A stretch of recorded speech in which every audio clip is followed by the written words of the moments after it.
안녕하세요. 옛 이야기입니다. 옛 이야기의 사연을 여러분들에게 읽어드릴 DJ 유진입니다. 구독과 좋아요는 채널 운영에 큰 힘이 됩니다. 꼭 부탁드리며 저는 여러분들의 댓글도 모두 읽고 있으니 댓글도 많은 참여 부탁드립니다. 그럼 오늘의 사연 바로 시작할게요. 하늘이 무너지는 느낌. 부모님이 싸우는 모습을 보면서 아이들이 그런 말을 하더군요.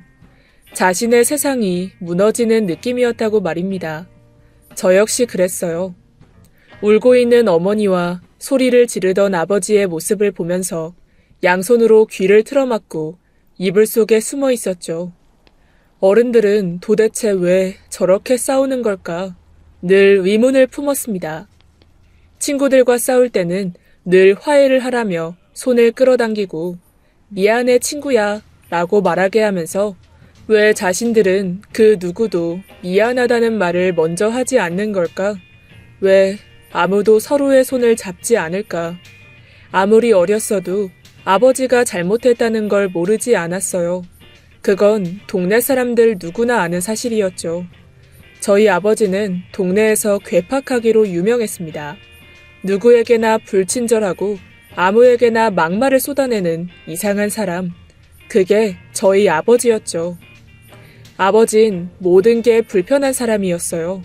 어린 아이들이 자신에게 인사를 하지 않는 것도 불편해했고, 아이들이 소리 높여서 웃는 것도 불편해했고, 유모차를 끌고 다니는 아이 엄마들도 불편해했고, 걸음이 느린 노인을 보는 것도 불편해했고, 길가에 삐죽 나와 있는 홍보 간판도 불편해했죠. 그래서 사람들은 아버지를 보면 도망가거나 숨거나 혹은 싸우기 바빴습니다. 아버지는 어쩌면 자신에게 가족이 있는 것도 불편했을지도 모르겠네요. 결국에 어머니는 아버지를 견디지 못하고 떠나셨죠. 아무리 손을 내밀어도 잡아주지 않는 아버지에게 지쳐서 포기해버렸어요. 어머니는 혼자 남겨진 저를 염려하면서 자리가 잡히면 데리러 오겠다는 약속만을 남겨두고 그렇게 떠나셨습니다. 가지 말라고 싫다고 어머니를 잡고 늘어지는 어린 저를 보면서도 어디 계집의 울음소리가 담장을 넘어? 하고는 혀를 끌끌 차던 아버지. 아버지와 사는 건 어린 저에게 고역이었어요. 단순히 그때는 조금 이상하고 괴상한 사람으로 보였던 행동이었지만 지금 생각해보니 그건 일종의 강박이었다고 할 수 있습니다. 집안의 물건들이 그대로 각도를 유지해야 한다는 건 기본이었고 심지어 걸어다닐 때조차 선을 밟으려고 하지 않았죠. 그런 아버지 곁에서 지내야 하는 꼬마 여자아이는 늘 긴장된 상태로 다닐 수밖에 없었습니다. 그저 어지럽히기를 좋아하는 겨우 10살의 나이에 말이죠. 전 그런 아버지가 무서웠고 같이 다니고 싶지 않았어요. 아버지가 지날 때마다 뒤에서 작은 소리로 손가락질하며 아버지가 지나갈 때마다 뒤에서 작은 소리로 손가락질하며 아버지 욕을 하는 동네 사람들 때문에 부끄러웠죠. 늘 귀까지 빨갛게 달아올라서 몇 발자국 떨어져서 고개를 숙인 채 뒤를 따랐습니다. 남해의 작은 바닷가 마을, 옆집의 숟가락 개수도 알 수 있다는 그런 작은 촌동네였지만 어른들은 우스갯소리로 유일하게 숟가락을 셀 수 없는 집이라고 말하곤 했죠. 그만큼 아버지는 동네 누구와도 친하게 지내는 법이 없었습니다. 항상 공격적이라서 마을 이장님도 저희 집에 방문하기를 꺼려하셨어요. 반대로 아버진 동네에 돌아가는 사정에 관심이 많으셨습니다. 저 집은 마누라가 바람나서 가출한 집, 저 집은 아들 내외가 땅 팔아먹은 집, 또 저 집은 며느리 못 잡아먹어 안달인 노망난 할머니 집. 늘 어린 제게 이런 인간들과는 상종하지 말라고 가르치셨죠. 하지만 어린 제 눈에는 그중 어떤 집보다 저희 집이 가장 불행해 보였습니다. 딸을 버리고 여자가 도망갈 정도로 괴팍한 남자가 사는 집. 전 이런 아버지가 싫었어요. 그럼에도 불구하고 제가 아버지와 가까워지는 순간이 있었습니다. 딱 한 번 동네 입구에 들어서면 바로 보이는 파란색 대문집 앞에서는 그랬죠. 그곳에는 커다란 강아지를 키우는 할아버지가 살고 계셨습니다. 그 개는 제가 지나갈 때마다 이를 드러내고 컹컹 하는 커다란 소리를 냈어요. 까만 콧등에 잡힌 주름이며 잇몸을 드러낸 하얀 이빨이 제게는 공포의 대상이었습니다. 마당에는 늘 할아버지가 의자에 나와 나른한 표정으로 햇빛을 받고 계셨어요. 커다란 개는 제 모습이 사라질 때까지 마당을 빙 돌면서 짖었고 언제라도 그 철문 아래로 뛰쳐나올 것 같았죠. 상상 속에서는 이미 그 강아지에게 몇 번이나 물렸고 점점 더 그 개가 두려워졌어요. 겁을 잔뜩 집어먹은 저는 최대한 골목 맞은편에 붙어서 그곳을 빠르게 지나쳐야 했습니다. 하지만 그것보다 무서운 건 아버지가 꼭 그곳에서 발길을 멈췄기 때문이었죠. 이런 개를 묵던가. 이 동네 시끄럽게 짖어서 사람 미치게 하네. 아이고, 미안해요. 녀석이 순한데 털만 날리는 망할개 키우는 사람들은 다 그래. 자기 집 개는 순하다고 하지. 저게 어딜 봐서 순해? 나 지키려고 그러는 거지. 공격은 안 해요. 집 밖으로 절대 나가지도 않고. 정말 그래요. 확 된장 발라버리든가. 망할 놈의 개 때문에 우리 딸이 매번 학교 갈 때 돌아서 간다고. 알아? 연신 죄송하다고 고개를 숙이는 할아버지에게 삿대질까지 하는 아버지. 이에 더 성이 난 개는 아버지를 향해 거칠게 반응했죠. 개의 앞발을 대고 있는 철문이 흔들리는 걸 보면서 제 머릿속은 하얗게 질렸어요. 언제부터 제가 강아지를 무서워했는지는 몰라요. 그저 아주 어릴 때부터 제 눈을 빤히 보는 그 까만 눈동자가 무서웠습니다. 크기가 크고 작고를 떠나서 상관이 없었죠. 전 그냥 동물의 까만 눈이 무서웠어요. 이해하지 못하는 분들이 많으실 텐데 털이 달린 복슬복슬한 동물을 좋아하는 사람들이 뱀을 보고 경악하는 것과 같다고 생각하시면 쉬울 겁니다. 제게는 그 정도 공포를 심어줬죠. 뱀도 강아지도 눈동자는 까마니까요. 그날 이후 할아버지는 제가 지나갈 때마다 강아지의 목을 안고 계셨습니다. 눈이 마주치기라도 하면 할아버지는 미안하다는 듯이 강아지만 쓰다듬으셨죠. 하지만 강아지의 짖음이 멈춰진 건 아니었어요. 또 할아버지가 마당에 나오지 않을 때는 몰래 지나가려다가 철문 밑으로 까만 코가 튀어나오는 걸 보고 놀라서 넘어지기도 했습니다. 무릎에서 피가 철철 흘렀고 할아버지는 이에 놀라서 문을 열고 뛰어나오셨죠. 하지만 저는 겁을 잔뜩 집어먹은 채 열린 문을 바라봤어요. 그런데 으르렁거리던 개가 얌전히 앉아만 있었습니다. 괜찮아. 정말 괜찮다. 집 밖으로는 절대 안 나와. 병원에 갈래? 무릎에서 피 나는데 이를 어째? 괜찮아요. 정말 괜찮아요. 원래는 저렇게 사나운 개가 아니었어. 근데 동네 사람이 쟤를 몰래 데려다가 먹으려고 했는지 두드려 팼지. 그래서 그래. 그때부터 얘가 사람들만 보면 저러고 짖어. 집 밖도 전혀 나가지 않으려고 하고 말이야. 똑똑한 녀석이라 기억도 오래가는 모양이지. 처음으로 활짝 열린 문으로 보게 된 개의 모습이 보였어요. 윤기가 흐르는 누런색의 몸통, 긴 다리, 뾰족한 까만 귀와 코, 그리고 양말을 신은 것 같은 하얀 발. 하지만 코 위와 한쪽 귀는 찢어진 상처가 보였죠. 심지어 한쪽 다리는 절고 있었고 꼬리도 반쯤은 잘려 있었습니다. 여전히 두려워서 심장이 뛰었지만 처음으로 그 강아지가 불쌍하다는 생각이 들었어요. 순간 할아버지에게 빨리 들어오라는 듯이 끙끙 하는 소리를 내는 개와 눈이 마주쳤고 저는 얼른 시선을 돌렸습니다. 그렇게 몇 년의 시간이 더 흘렀죠. 어느덧 중학생이 된 저는 크게 달라지진 않았어요. 여전히 파란색 대문집을 두려워했고 도망가기 바빴습니다. 달라진 게 있다면 적어도 그 강아지가 저를 물지 않을 거라는 약간의 믿음이 전부였죠. 물론 아버지와도 사이가 좋아지진 않았어요. 오히려 예전보다 사이는 더욱 틀어졌죠. 대체 뭐가 그렇게 문제인 건데? 수학여행도 못 가? 학교도 장사하는 곳이야. 학생들 수로 돈 벌어먹고 그런 놈들이 이 가격을 측정했을 때 손해를 왜 봐? 분명 더 받아먹으려고 잔뜩 돈을 더 붙였을걸? 정확히 돈을 걷어서 그걸 어디에 쓸 건지 알아야 할 거 아니야. 제발 그만 좀 해. 학교에 전화 좀 하지 말고. 차라리 내가 수학여행 안 갈 테니까 그만하라고. 아빤 나 친구도 하나 없이 졸업시켜야 속이 편해? 왜? 아예 아빠가 그깟 항의 전화 좀 했다고 선생이 뭐라고 해? 이놈의 새끼들이 내가 낸 세금 먹고 사는 주제. 그만 좀 해. 전 귀를 막고 소리를 꽥 질렀죠. 너 말버릇이 그게 뭐야? 감히 아빠한테 소리를 질러? 이러니까 엄마가 도망갔지. 너 지금 말 다 했어? 아니, 나도 도망갈 거야. 엄마한테 갈 거라고. 아빠는 한 번이라도 동네 사람들 이야기 들어봤어? 늙으면 아빠는 혼자 늙어서 죽을 거라고 하더라. 자식도 마누라도 아빠 성격 감당 못해서 도망갈 거래.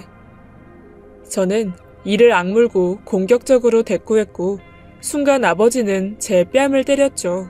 전 울면서 집 밖으로 뛰어나갔습니다. 모든 게 싫었어요. 여전히 괴팍하게 구는 아버지도 미웠고 그런 아버지가 외로워할 거라고 저를 데려가는 걸 차일피일 미루는 어머니도 싫었습니다. 그냥 자신도 아빠가 싫은 거면서 그냥 딸이 거추장스러운 거면서 생각해주는 척 하는 게 역겨웠어요. 저는 달리고 또 달렸죠. 숨이 차도록 달려서 이 지옥 같은 곳을 빠져나가고 싶었습니다.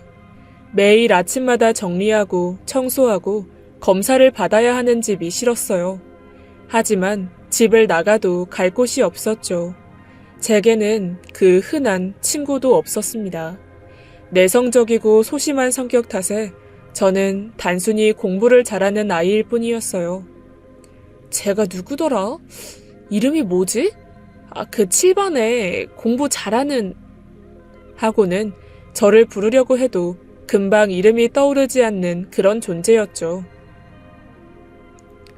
어머, 이를 어째? 영감님 어쩌면 좋아. 한참을 울면서 걷고 있는데 골목 입구에 불빛이 가득했어요. 동네 사람들이 밖으로 나와 다들 파란 대문집 근처로 목을 빼고 있었어요. 저도 슬쩍 근처로 갔습니다. 그때 할아버지가 들것에 실려서 나오고 있었어요. 구급 대원들이 빠르게 대문을 빠져나가려고 하고 있었죠. 하지만 그 집에 있던 커다란 개가 들것을 물고 당기는 통에 씨름을 하고 있었습니다. 저리 가라며 막대기를 휘두르기도 했고 소리를 지르기도 했죠. 결국 그렇게 대문을 통과해 나오자 개는 대문 안에서 컹컹 짖었습니다. 그리고 마당을 몇 바퀴 돌다가 순간 강아지는 다리를 절뚝이며 대문 밖으로 나왔죠. 이에 저는 너무 놀라서 사람들 뒤로 숨었어요. 그런데 꼬리를 잔뜩 말고 낑낑거리는 강아지는 한참을 따라가다가 다시 대문으로 쏙 들어갔습니다. 할아버지의 모습은 보이지 않았어요. 그날 밤 이후 목을 빼고 오는 짐승의 긴긴 울음소리만 간간히 들릴 뿐이었습니다. 그리고 3일 정도 지났을 때 더 이상 울음소리가 들리지 않았어요. 저는 등하굣길에 골목길에 접어들 때마다 강아지의 까만 코가 철문 아래에 박혀있는 것을 봤죠. 코는 실룩거리며 움직이다가 이내 할아버지가 아니란 걸 알았는지 사라져 버렸습니다. 더 이상 저를 향해 짖지도 않았고 움직임도 거의 없었죠. 슬슬 걱정이 되기 시작했어요. 굶어 죽지는 않을지 비를 맞지는 않을지 매일 밤을 뒤척였죠. 그리고 전 용기를 내어 빵 한 덩어리를 가지고 갔습니다. 그리고는 철문 위로 던지고는 빠르게 사라졌죠. 너 요즘 뭘 자꾸 이렇게 싸가? 아니야, 배고파서 그래. 성장기잖아. 전 일주일 동안 그곳을 오가면서 물과 음식들을 주기 시작했어요. 집에 있던 삶은 계란이랑 고구마, 소시지도 챙겨갔죠.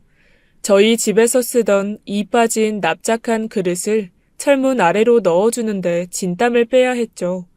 혹여나 강아지가 달려들까봐 긴 막대기로 안까지 밀어 넣었어요. 하지만 커다란 강아지의 움직임은 날이 갈수록 느려지고 힘들어 보였어요. 철문 아래로 코를 빼는 것도 이전과 다르게 힘겨워 보였죠. 음식을 줘도 제가 있을 때는 도통 먹지도 않았습니다. 그저 냄새를 몇 번 맡고는 그 옆에서 가만히 누워있을 뿐이었죠. 그래서 전 어떤 책임감을 느꼈던 것 같아요. 강아지가 먹어도 되는 것과 먹지 말아야 할 것을 처음으로 공부하게 되었어요. 덕분에 같은 반에 강아지를 키우는 친구들과도 스스럼 없이 이야기를 하게 되었죠. 확실히 힘없이 학교에 오고 갔던 이전과는 달랐습니다. 일단 사람이 먹는 음식을 주면 안 된다고 하더라. 소세지도 안 되나? 짜고 맵고 달고 한 건 안 된다고 해. 특히 초콜릿. 정말? 내가 잘 몰라서 고구마랑 계란 줬는데. 그건 괜찮아. 살이 좀 찌겠지만 사료를 먹어야지 일단. 우리 엄마가 강아지는 살찌면 아프다고 하셨거든. 강아지 사료? 우리 집에 강아지 먹이는 거 있는데 몰래 가져다 줄게. 근데 강아지 이름 뭐야? 이름 있을 거 아니야. 그게 우리 집 개가 아니라서 잘 모르겠어. 가장 후회했던 게 그것이었습니다. 이름이라도 물어볼걸. 어쩔 수 없이 저는 그 강아지에게 까미라는 이름을 붙여줬어요. 까만 코 때문에 그렇게 지은 거였죠. 한 달을 꼬박 철문을 사이에 두고 강아지를 돌봤어요. 그러다가 아버지와 심하게 말다툼을 한 어느 날 밤에 난생 처음으로 까미의 콧등을 만지게 되었어요. 부드러운 콧등 사이의 상처, 그리고 촉촉하고 차가운 코, 단순히 한 번의 스침뿐이었는데 숨결이 어찌나 따뜻했던지 제게 큰 위로가 되었습니다. 우연히 맞닿은 것이라 제 의지는 아니었기에 다시 시도해볼 엄두는 나지 않았죠.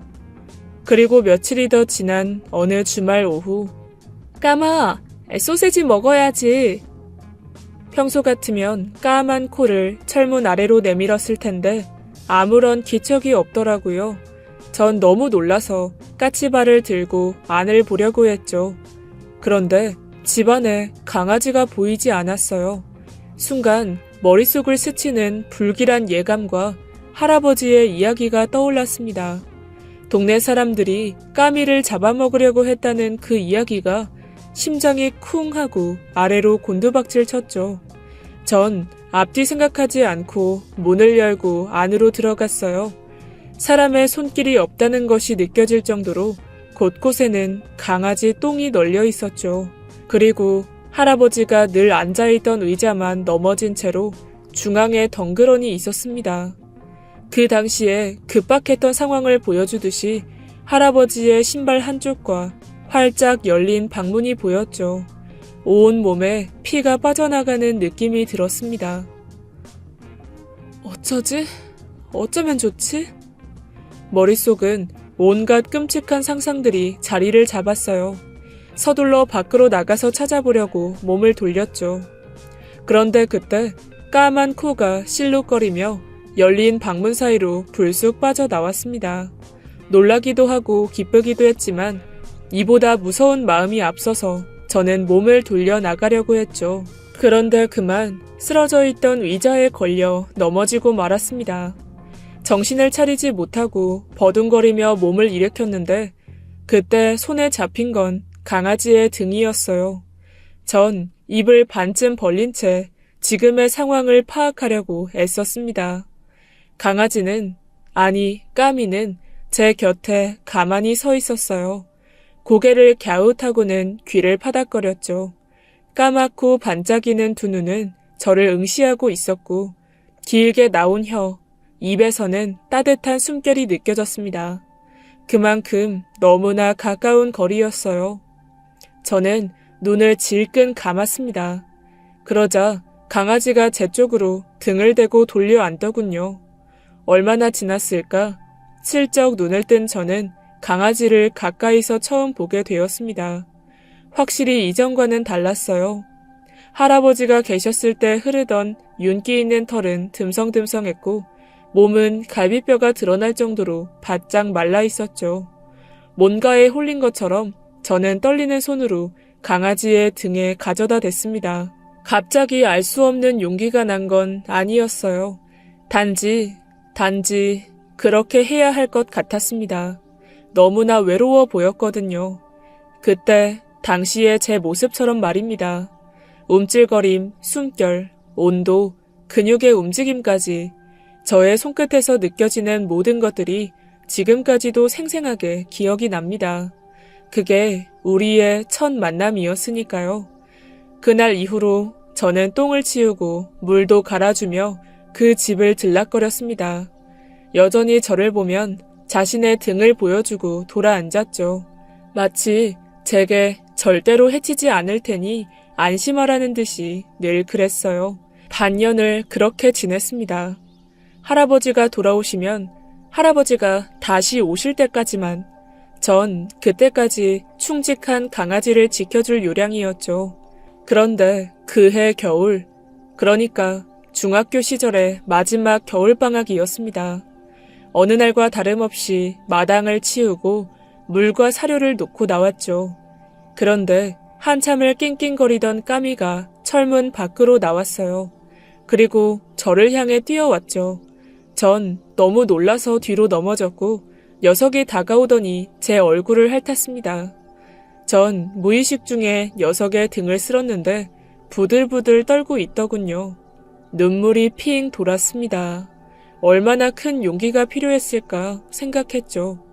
그리고 전 그런 까미를 데리고 집으로 갔습니다. 아버지가 무슨 말을 할지 머릿속이 복잡했지만 상관없었어요. 무슨 일이 있어도 이 작은 녀석을 지키겠노라 다짐했습니다. 예상대로 아버지는 머리를 한 대 맞은 것처럼 떡하고 입을 벌렸죠. 저는 내가 키울 거야. 쫓아내면 나도 나갈 거야. 라고 통보한 뒤에 까미를 데리고 화장실로 직행했습니다. 뒤에서 뭐라고 하는 소리가 들렸지만 신경도 쓰지 않았죠. 따뜻한 물에 까미를 구석구석 씻겼습니다. 너 정말 예쁘고 착하구나? 옳지.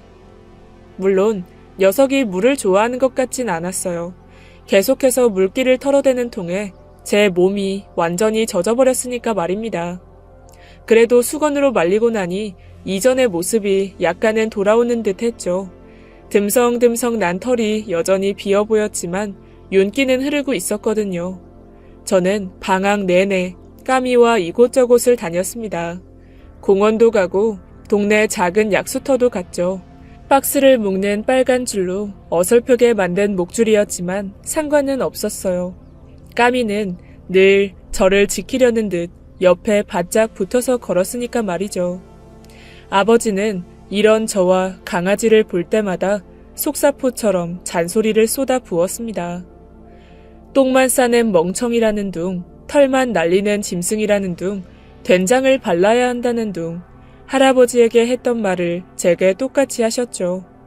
막상 제가 까미를 지키려는 마음이 드니 그 말이 할아버지께 얼마나 마음을 아프게 했을지 알게 되었습니다. 아빠는 왜 그렇게 말을 밉게 해? 난 사실만 말한 거지. 뭘 미워 믿긴. 내가 보기에 아빠는 미움받으려고 작정한 것 같아. 얼른 저거 가져다 버리든가. 주인 가져다 줘. 사람 물기라도 해서 돈이라도 들면 어쩌려고. 이제 내 동생이야. 내가 책임질 거야. 네가 학생인데 무슨 책임이야. 책임은 순간 아버지의 잔소리는 뚝 멈출 수밖에 없었어요. 까미가 콧잔등을 찡그리며 으르르 하고 낮게 경고했기 때문이었죠. 아버지가 까미를 싫어하는 만큼 까미도 아버지를 질색했어요. 제게 소리를 조금이라도 지르면 잇몸을 드러내고 낮은 자세를 취했죠. 전 속으로 웃었습니다. 가자, 까마. 저게 정말? 문제는 방학이 끝나고부터였죠. 저는 아버지가 혼자 남겨질 강아지를 괴롭히는 게 너무 걱정이 되었습니다. 그리고 제가 학교에 가 있는 동안 강아지를 버리거나 먹을까봐도 걱정이 되었죠. 늘 입버릇처럼 말하던 게 사실은 진심일까봐 아버지에게 더 실망하게 되는 것도 겁이 났습니다. 그래서 저는 학교에 가지 않으려고 버텼어요. 그러자 결국 아버지는 까미를 절대로 버리지 않겠다는 약속과 밥을 챙겨주겠다는 약속도 하셨죠. 까마, 왜 똥을 안 싸? 혹시 아빠가 굶긴 거야? 며칠이 지나고 저는 확실히 이상하다는 걸 느꼈어요. 녀석은 어쩐지 기운도 없어 보이고 밥도 입에 대지 않았죠. 더구나 똥도 전혀 집 마당에 싸지 않았어요. 병원에 데려가고 싶었지만 모아둔 돈으로 이미 강아지 심장사상충 약을 샀기에 엄두가 나지 않았습니다. 아빠지? 아빠가 그랬지, 까미. 왜? 아이 그 냄새 나는 똥개가 뭐? 아예 안 버렸잖아. 요즘 애가 몸이 안 좋아 보이잖아. 예전에는 내가 돌아오면 놀아달라고 하는데 통 기운도 없고. 혹시 아빠가 얘 때렸어? 그깟개 하나 때문에 기집애가 언성을 높여? 아빠 진짜 싫고 미워 죽겠어. 전 힘없이 늘어져서 자고 있는 까미를 데리고 밖으로 나왔죠. 울면서 동네를 걸어 다녔어요. 화가 나도 집으로 돌아갈 수밖에 없는 제 자신이 화가 났고 가여운 짐승도 책임질 수 없음에 서러웠습니다. 그렇게 한참을 걷고 있는데 동네 사람들이 그물을 펼쳐놓고 손질을 하고 있더라고요. 저는 눈치를 보면서 빙 둘러가려고 뒤로 돌아가려고 했죠. 까미 맞지? 맞네. 아이 그 집 딸 맞잖아, 너구리 아저씨. 저는 걸음을 멈췄습니다. 저희 아버지 이야기였으니까요. 너구리는 아버지의 별명 중에 하나였습니다. 얼굴 생김새가 흡사 괴팍한 너구리와 닮았거든요. 전 삐죽거리며 그 앞으로 갔죠. 그런데 까미가 꼬리를 살랑살랑 흔드는 걸 보고 놀랐습니다. 저희 까미 아세요? 아무래도 그것 때문에 불렀어. 짖어서 그런가요? 혹시 물거나? 아니, 그 순한 애가 뭘 짖기를. 그런 게 아니라 약수터 갈 때 똥 좀 치우라고 하려고. 네? 약수터라니 무슨 말인지. 몰라? 아이 너희 아버지가 매일 아침마다 개 끌고 다니잖아. 하긴 그 사람이 개를 끌고 다닐지 누가 알았겠어. 앉아있던 주민들이 동의하듯이 빵 하고 웃음을 터뜨렸죠. 요 몇 달 하루도 안 빼고 까미 산책을 시키잖아. 언덕은 그렇다고 해도 약수터에 개똥이 너무 많아. 그것만 좀 신경 써서 치워달라고 전해달라고. 저희 아빠가 맞아요? 저희 아빠는 까미 엄청 싫어하시는데.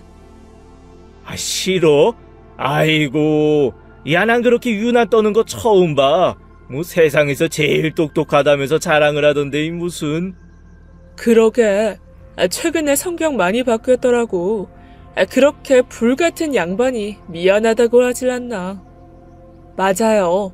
걔가 처음에 엄청 짖고 그랬잖아. 근데 요즘에는 또 저렇게 말을 잘 들어. 개를 키우면서 눈치라는 걸 보는 거지.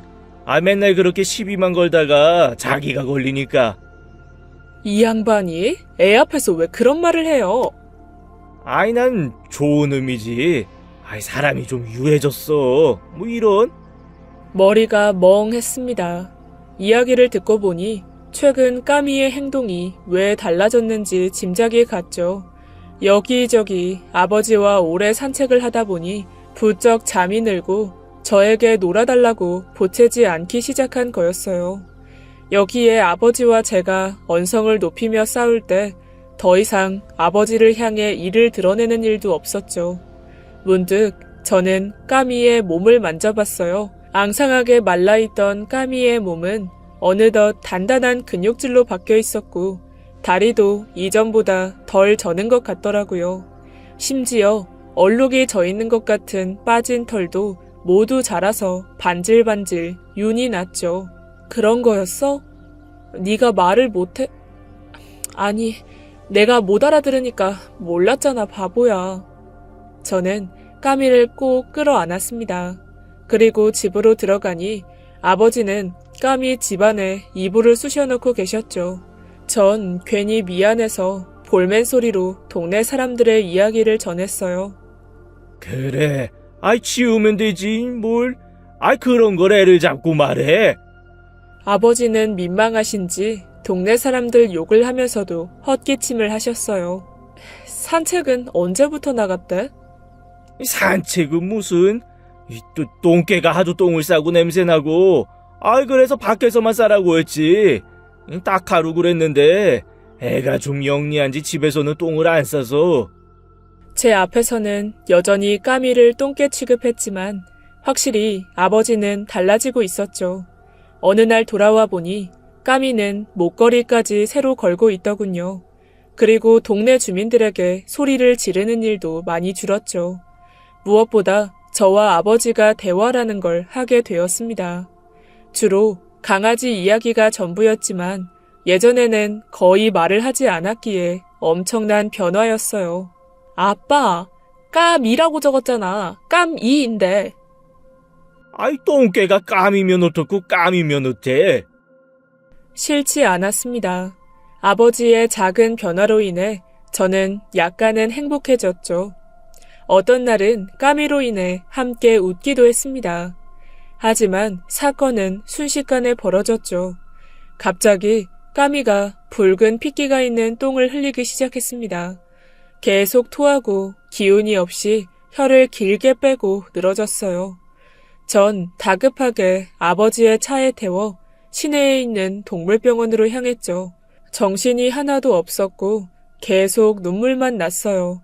병원에서 각종 검사를 했고 수의사 선생님은 수술을 해야 된다고 했죠. 확실하진 않은데 날카로운 뼈로 보여요. 닭뼈가 이런 형태로 잘리죠. 혹시...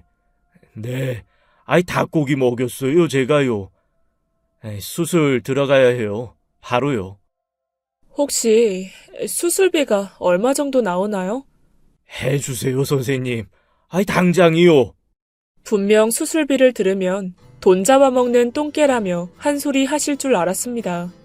왜 그렇게 병원비가 많이 나오는지 따져 묻고 언성을 높일 거라고 예상했죠. 하지만 아버지는 붉게 충혈된 눈으로 다급하게 재촉했습니다. 당장 살리라고, 제발 부탁한다고 고개를 숙이면서요. 아빠. 나 때문이야. 아이 내가 먹여서 그래. 잘 발라냈어야 하는 건데 내가. 아버지는 작게 떨고 계셨습니다. 이제까지 한 번도 본 적 없는 모습에 놀랐죠. 그래서 저는 수술을 하는 시간에 어머니께 전화를 해서 그간의 일을 이야기했습니다. 어머니가 달려오셨죠. 그리고 놀라서 우는 저를 꽉 안아주셨어요. 아버지는 어머니의 방문에 잠깐 놀라는 듯 했지만 고개만 푹 숙이고 계셨습니다. 어머니는 그런 아버지의 어깨를 툭툭 두들겨 주었죠.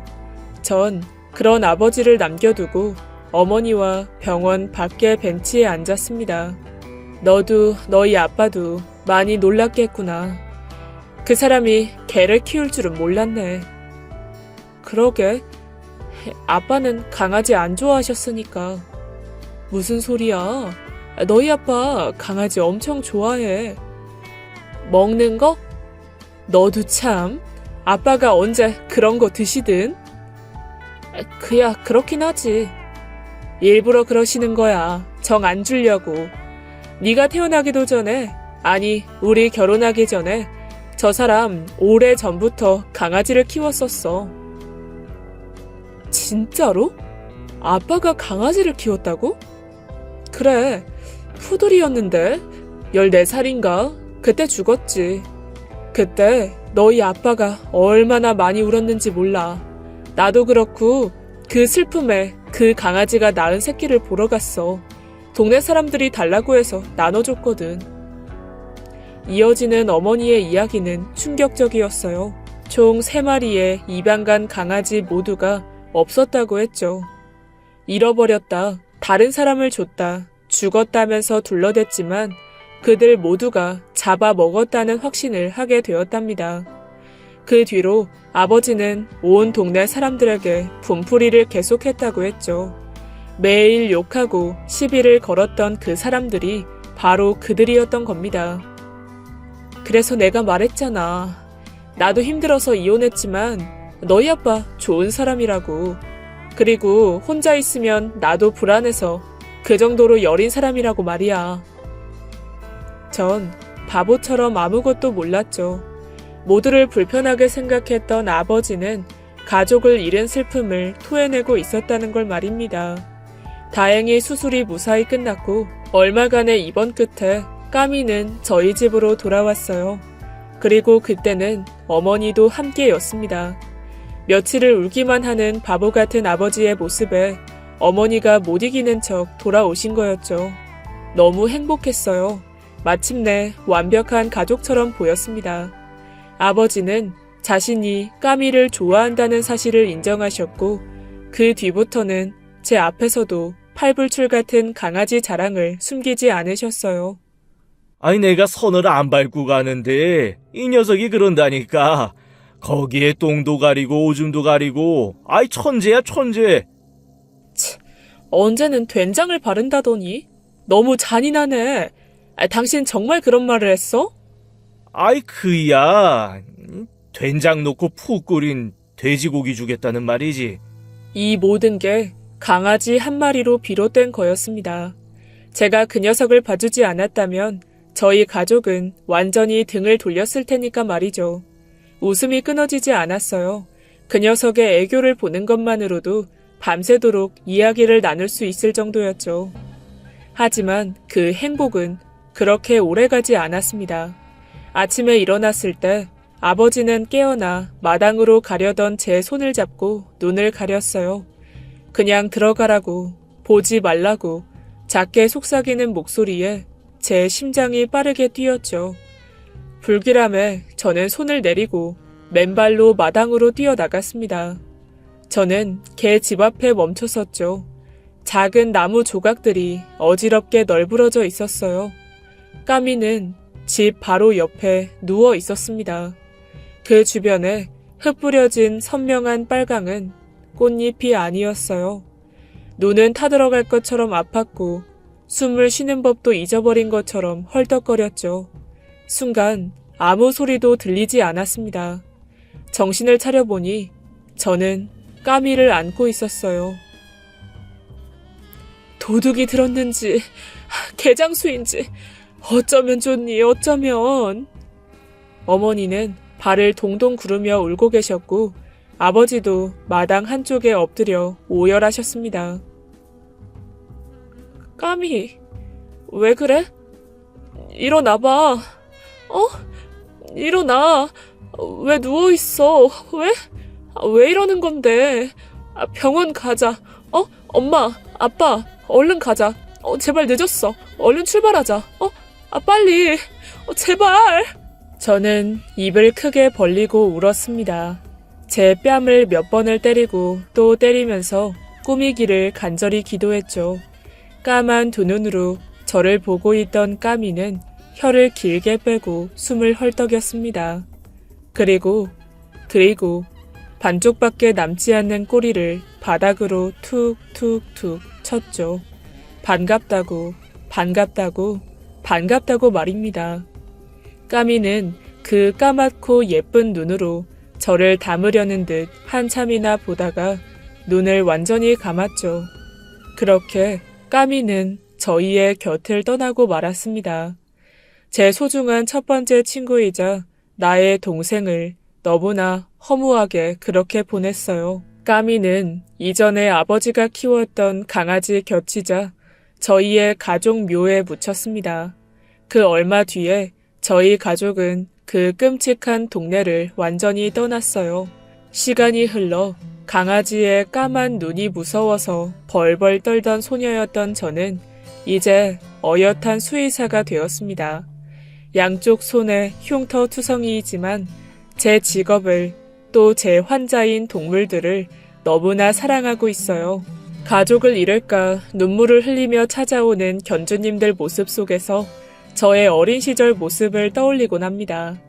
그래서 더욱 최선을 다할 수 있는 것 같아요. 힘든 수술을 끝낸 녀석들을 가만히 보고 있으면 함께 있는 시간이 너무나 짧기에 한정된 시간 안에 최선을 다해 주인을 사랑하는 걸까 하는 생각이 들죠. 온 몸을 다해, 온 힘을 다해서요. 15년이 흐른 지금도 까미가 너무 그립습니다. 만약에 제 이야기를 듣고 말할 수 있다면 딱 3가지를 묻고 1가지는 말해주고 싶어요. 그곳에서 사랑했던 할아버지를 만났을까? 이제는 아프지 않니? 나와 있는 동안 행복했어? 그리고 까미야, 언니가 너무너무 사랑한다. 지금까지 옛 이야기였습니다. 끝까지 함께 해주신 여러분 진심으로 감사드리며 저는 내일 이 시간 다시 돌아올게요. 감사합니다.